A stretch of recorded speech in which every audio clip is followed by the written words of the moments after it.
Railway ప్రాజెక్టులు, ప్రధానమంత్రి ఆవాస్ యోజన, ఇంటి స్థలం పట్టాల క్రమబద్ధీకరణ అంశాలపై కలెక్టరేట్లో సమీక్షా సమావేశం నిర్వహించారు.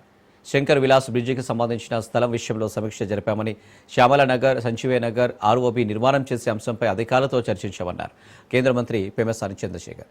ఇక 3 వంతెనల వద్ద డ్రైనేజీ క్లియర్ కావాలంటే 90 గృహాలు తొలగించాలన్నారు.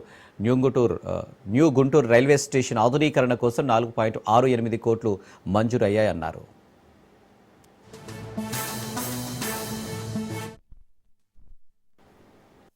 హౌసింగ్లో మల్టిపుల్ ఇష్యూస్ ఉన్నాయి. ఒకటి, దాదాపు 13,000 హౌసెస్ గత 5 సంవత్సరాల్లో డిఫరెంట్ స్టేజెస్లో గత గవర్నమెంట్లో కట్టారు.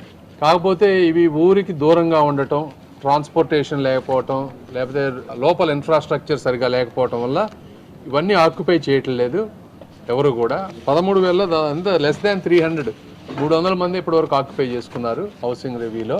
దీనికి గౌరవ ముఖ్యమంత్రి గారు చంద్రబాబు నాయుడు గారు దాదాపు ఒక 50,000 రూపాయలు అడిషనల్గా కంప్లీట్ అయిన వాటికి ఇస్తాము.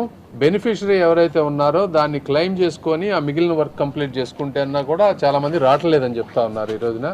దీనికి ఎందుకు రావటం లేదు అనే దాని మీద ఒక సిస్టమేటిక్గా ఒక ప్లాన్ తీసుకున్నాం.